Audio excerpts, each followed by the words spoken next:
GST will make consumers the king and end tax terrorism. So we decided to highlight some of the important elements of GST and how it affects your day-to-day life. For starters, GST has 4 slabs: 5, 12, 18 and 28%. Items that are used daily but are non-essential in nature are put under the tax slab of 5%.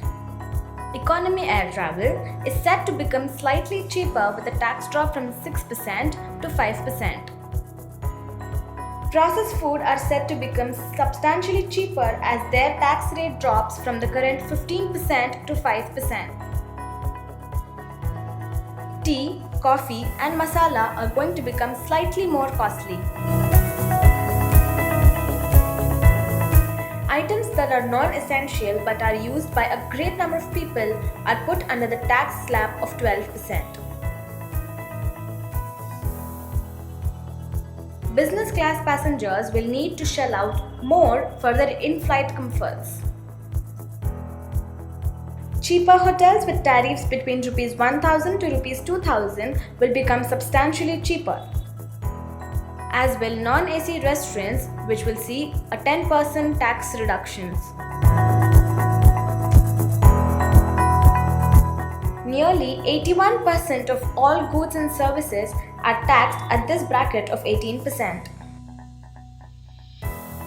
Branded goods, which are currently taxed in the range of 23 to 24%, are now set to become substantially cheaper,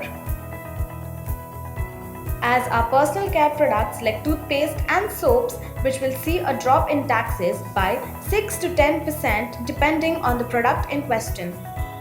The cinema experience too is set to become cheaper in most Indian states.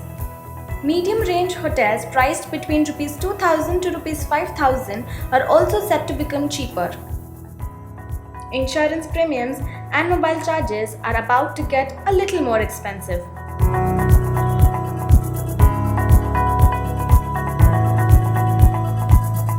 The 28% tax slab has been put on all luxury goods and services and goods with health hazards. Unlike their cheaper counterparts, luxury hotels are all set to become more expensive, as they have been put under the highest tax slab. Sin items like aerated drinks are set to become more expensive in most states. Tobacco is set to become substantially cheaper even though it's been put under the highest tax slab. Home appliances like refrigerators and washing machines might become more expensive depending on the state in question. The construction industry will also be affected as cement becomes more expensive. Small cars are set to become slightly cheaper, while large cars are set to become substantially cheaper.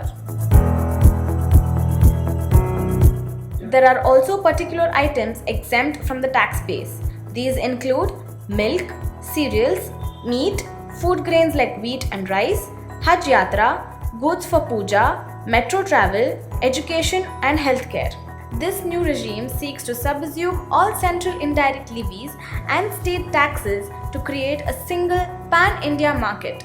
With all these changes, it is likely that the GST rollout will be quite disruptive in the short term.